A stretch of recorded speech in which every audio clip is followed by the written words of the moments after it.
In today's world, striving is a way of life. It's a lifestyle. Once you reach an accomplishment, you just reset and you go for another one. You reset and you go for another one. You reset and you go for another one. And the problem with that mindset, among many things, is that you get to a place where what happens if what you're striving for either takes way too long, longer than you thought, or it never happens? Then what? That you tie your self-worth and who you are as a person to that achievement? That you tie yourself to what you do and not who you are? And this is something that I'm having more and more revelation about, because I grew up in a very performance heavy childhood. I grew up in a very performance heavy society where what you do, you get rewarded for it. What you do, you get some kind of recognition. And that's just not how God works. It's very opposite of how God works. A lot of times he will require you to do things that nobody will know about. And it'll be many, many generations or many, many people outward that would eventually know about what you did. And a lot of times it'll be just you and God that know about what you did. And that could be really hurtful to somebody who wraps their self up in what they do and striving for a certain goal or accomplishment. And so I just want to relay some wisdom that I got today when I was praying to God and having my daily encounter with God. Is humility. Humility is probably one of those elements of a Christian that is so overlooked. And it's something that's really not thought about. It's really something that's forgotten, to be perfectly honest. And it's something that could just cure you of a striving mentality.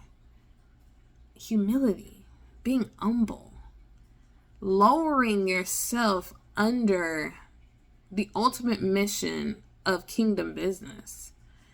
And I'm learning this more and more every day, because a lot of the things that I strived for when I was younger either have not happened or it's taken a lot longer than I thought they would to get here. And it's really causing like a showdown in my mentality. It's like, what do you really believe? Do you put your faith in what you can do? Or do you actually believe that seeking God first will yield all these other things that we want in this life? And I just want to stress to you that humility is the way. Humbling yourself. Making yourself under the mission of kingdom business. Because ultimately, we want God to be glorified. It's not us. And I spent some time really wanting it to be me, really wanting to have those accolades, to have those attaboys, to have those pats on the back, the crown, so to speak. But in the word, it talks about the elders casting their crowns and who they are, their titles that they've gained over their lifetime just didn't matter in the presence of God. That ultimately God is the one who gets the glory. And I promise you that if you continue to strive for this lifestyle that you really truly desire, that it either won't come or it'll take a lot longer than you thought, and you'll probably give it up. And you'll get very angry with God in the process. And that's exactly what the enemy wants. He wants to disrupt the relationship that you have with your Father, with your best friend. And I just plead to you that we start to develop a lifestyle of humility. It's like, I want these things, I desire these things, I have goals, I have dreams, but ultimately God if it's not kingdom business, I don't want it. I don't really want it. I have this vision of my life that you gave me. But honestly, if that vision doesn't happen in my lifetime, it doesn't mean that vision was a lie. Because a lot of times vision is spread over many generations. It's not only confined to one person in one life. That it is going to spread and it's going to permeate, it's going to transcend generations and not just stay with you. And it's ultimately just putting your trust in God. And I mean, that's something that I'm learning each and every day, is just to continue to trust God. Because when you're humble, you do trust God. Because you realize that whatever is occurring in your life is ultimately under the mission. It's kingdom business. If you are sticking to a path and you're doing the things that God is telling you to do, and you're being diligent and you're being wise in your decision making, and things are still not lining up, that doesn't mean that what you're doing is wrong. It's the very opposite. It's really the enemy trying to flare up that human instinct of instant gratification, of wanting to see the result, as opposed to just believing it in your heart and not seeing it. And you really have to fight that every single day, knowing that what God showed you wasn't a lie. That you have to believe that. You have to believe that.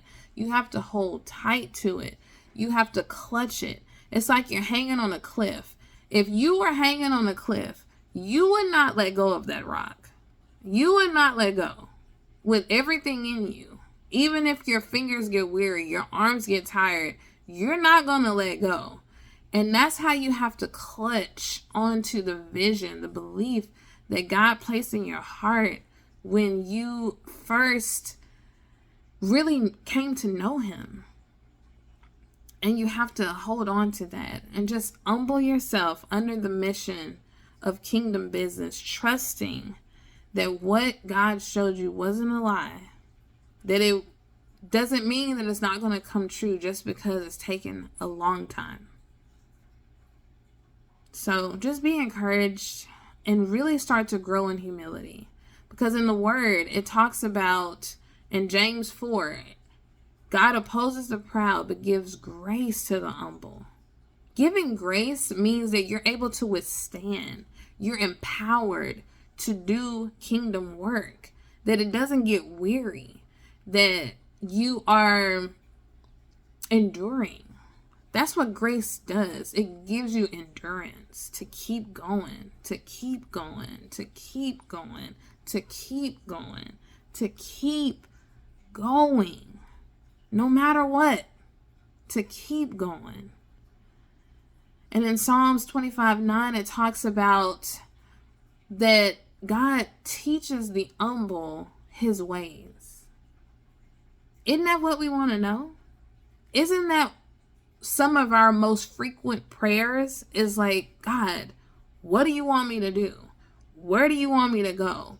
What am I supposed to accomplish in this life? Who am I supposed to become?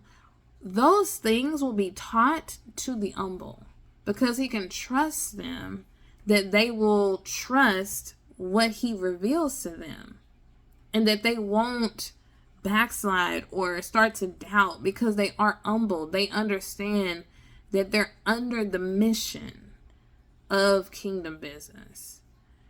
And so just meditate on those scriptures. Psalms 25:9 and James 4. Read the whole chapter. Be blessed. In Jesus' name.